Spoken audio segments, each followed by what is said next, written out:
So you are watching the Young Women's Leadership Conference. That is Laura Trump, Eric Trump's wife, addressing the crowd of young conservative women getting a message of freedom and liberty. And we have been bringing it to you live all morning. We will get back to Laura Trump's speech in just a moment. But first, we have a very special guest with us. And that is Chris Cox, the Executive Director for the Institute for Legislative Action here at the NRA. Chris, as always, it is so great to have you on the program. Hey, thanks for having me, Grant. All right, so question for you right off the bat. I don't know if you heard about this capture that happened in Tennessee. These Georgia inmates that killed 2 prison guards, steal 5 cars, break into 2 homes, hold people hostage.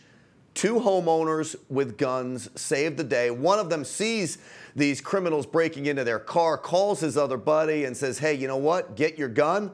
I think these are the guys. Let's stop them. And guess what they did? Yeah, it was a great story. It's a crazy story. I mean, these guys murdered the corrections officers, went on this crime spree. And your first reaction is relief. You're like, thank God it's over. But then there's a pride. You know, I'm proud of those gun owners and where I grew up in Tennessee. And thank God for the Second Amendment. And thank God for those law-abiding gun owners who put an end to the madness. It was a great story with a great ending, or a terrible story with a great ending at the hands of law-abiding Americans. Yeah, it goes to the proof of guns being used as a tool for good, which is a narrative we rarely ever hear. Some states it happens more than others. Clearly, Tennessee, you get into the South, here in Texas, criminals put on notice. You try to steal somebody's car, you may be met by homeowners like these guys.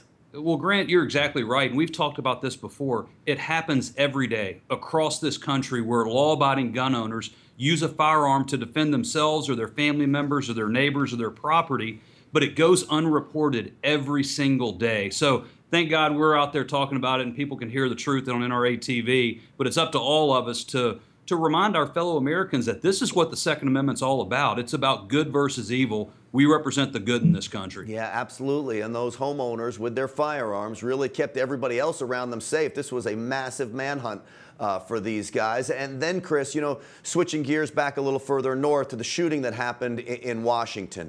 Clearly another example of 2 good guys with guns that saved the day, 1 gal and 1 guy actually, in the Capitol Police that took out this shooter. Your reaction, you've had a couple days to digest everything that's going on in Washington. I know you know Steve Scalise and some of the others that were on the field. What have you been thinking about? Well, you know, the truth is, when this is a punch to the gut to America, not just gun owners, not just Republicans, but to all of us. So first and foremost, you know, Steve Scalise is a great guy. You know, not only is he the majority whip, he's a husband, you know, he's a father. And as these other people who were wounded in this horrific attack, this cowardly attack, as you said, thank God, you know, those Capitol Hill police officers were there to return fire, neutralize the threat.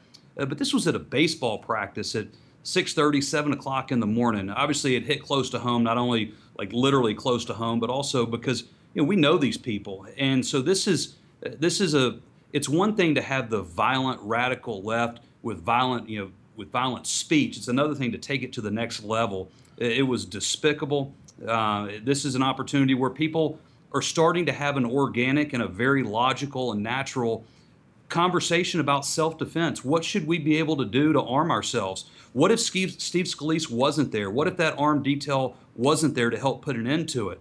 You know, as Rand Paul or one of the other members who were there at that practice said, it would have been a killing field. So this is where, again, talk about the meaning of the Second Amendment. You know, thank God there was a good guy and a good girl there with a firearm, but we need to make sure that people have the right to defend themselves. Right now on Capitol Hill, that conversation's taking place. What should we do? Should it be members of Congress being able to defend themselves? Is it members of Congress and their staff or agency heads? Yes, absolutely they should be, but so should their constituents. That's what concealed carry reciprocity is all about. As you know, we've been pushing this for years. It's a logical next step in our right to defend ourselves. And as we've seen, whether it's in Tennessee or we saw a couple days ago in Virginia, when good people have the ability to defend themselves, bad people have to reconsider. So this is an important conversation. And unfortunately, we're having it under awful circumstances, but it's an important conversation to have nonetheless. You know, I would venture to say, Chris, that of the 5 million members of the NRA, very few have the ability to have armed security with them as they're traveling throughout the public. And so with that said, they have a right to protect themselves. You know, thank God Steve Scalise did have armed security with him. What if he decided not to show up to practice that day? You would have had 21 other lawmakers out there with no armed security. And this goes for anybody out there should have the right to carry a firearm to protect themselves. That's what national reciprocity is all about. Well, and we need to protect our public officials. There's no question about it. And we need to have Capitol Hill police officers. We need to have Secret Service agents out there who are putting their life on the line to protect our elected leaders. But Grant, we don't have that. You know, we need to have the ability to defend ourselves. We need to be able to do more than just dial 911 and wait for the police to respond. You know, if you don't want to own a firearm, don't buy one. If you don't want to carry a firearm, don't get your permit, don't carry it. But if you want to be able to own a gun safely and responsibly, you ought to be able to defend yourself anywhere you have a legal right to be. That's the position of the National Rifle Association. That's what we're working towards on the state level and obviously on Capitol Hill with right to carry reciprocity. The time, it's long past due. This is a common sense, logical step to provide people in a dangerous world, in a dangerous time, the ability to defend themselves, God forbid they ever need it. Chris, let me ask you, you've been around Washington a long time. I've been involved with this kind of stuff for a long time. I've never seen the vitriolic rhetoric to the level that it has reached now. Now, I understand that rhetoric comes from both sides, but I will say conservatives, Republicans do not come out with this violent craziness that we are now seeing on the left. And I think if somebody is unstable, they still have to take personal responsibility for their actions. This shooter is ultimately responsible for this. But the amount of craziness and violent rhetoric that pushes people over the edge to commit what I've been calling now a radical liberal terrorism. And I think that's what it was. And I think some liberal leaders are responsible for their actions when they talk like this. Well, look, debate is healthy. That's part of our democracy. Arguing is healthy when you have policy discussions, no question about it.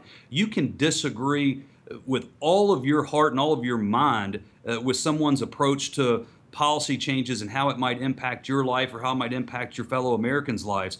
But what happened when we were all disappointed when Barack Obama got elected, and we all got up the next day and went to work.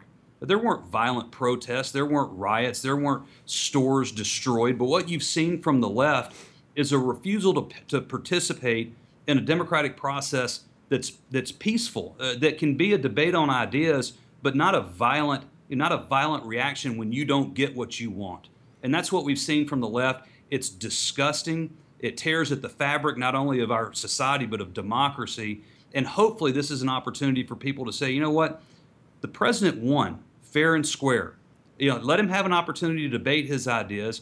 Don't react so violently. And let's have a conversation. Let's debate the facts. The problem is when we debate the facts on the Second Amendment or these other issues, we win every time because we're right every time. And when you don't have anything to argue about other than with facts, then you have to respond with emotion. You have to respond, unfortunately, at times with violence. And it really tears at the fabric of our democracy. And I hope it changes. But the truth is, the fact that we're having this conversation is not really surprising. And for us to think that the left is just going to accept the outcome of an election or accept the outcome of a policy change, it's kind of foolish on our part. But we can certainly pray for the people who've been victimized by this. We can pray for our country, and we continue to fight like hell for the freedoms that keep this country safe and keep this country great, including the Second Amendment. Yeah, absolutely. With liberty comes great responsibility. Not everyone in America is responsible, yet the left wants to end up blaming liberty. That's the last thing you should be blaming. Well, I mean, this is the fundamental question that we face as a country, as a nation. Are we going to be a country of more government control and less freedom, or less government control and more freedom? That's the underlying question here. Do you think that more of your money should go to Washington, D.C., or should you be able to keep more of it? That's one of the policy debates that we're having over taxes. Do you think that we should have an immigration policy and we should have an enforcement of our borders that blocks people who want to do harm to this country from getting in? That's the underlying question. And with regards to the Second Amendment, do you trust law-abiding Americans to own firearms safely and responsibly? If you want to do it, join the National Rifle Association. We'll teach you how whether it's from a hunting standpoint or a self-defense standpoint, or just learning about collecting and the different aspects of firearms. That's what we do. But that's the underlying question here: is what type of country are we going to live in? And those of us who care about freedom, as you said, it's up to us, because every day somebody's getting up trying to undermine this freedom, and every day we have to get up and push back twice as hard. Chris, I would love that everyone in America be unified around the Second Amendment. We know it's not going to happen, but we're out here pushing the message. There's a lot of talk about unity in Washington right now. It was great what I saw last night on the baseball field: Democrats, Republicans coming together, kneeling in prayer together. I don't think this is going to last very long, though. Well, we'll see. We'll see. I agree with you. Unfortunately, these things seem to get lost in translation pretty quickly after the event passes away. But this is one where if the one good thing that comes of this is a little bit of unity and an honest conversation about self-defense and the role that we all have in protecting ourselves and one another, then maybe a little bit of good will come from it. But in the meantime, we need to pray for Steve Scalise and the others who were injured in that horrific and cowardly attack, and continue to pray for our country, and make sure that the American people know that the National Rifle Association, without apology, is going to continue to get up every day and work to a day when we have the ability to defend ourselves from criminal attack anywhere we have a legal right to be. That's our moral responsibility, and it's one we take seriously, and we do it proudly. Well, I'll tell you what, Chris, I'm honored to be on NRATV, and I feel like I'm the voice of 5 million members, get to say what they think, and I will tell you this right now. 5 million members are so grateful to the work that you and Wayne LaPierre are doing, and man, going after national reciprocity, because that is on the top of the mind of everyone. You keep it up, and let's get it pushed through. Absolutely. Thanks for having me, Grant. I'll see you soon. Absolutely. Chris Cox, everyone, doing some great work up there. Great for him to share some time with us here. I'm not going to spend too much time because we want to get back to Laura Trump at the Women's Summit, and let's get right to it.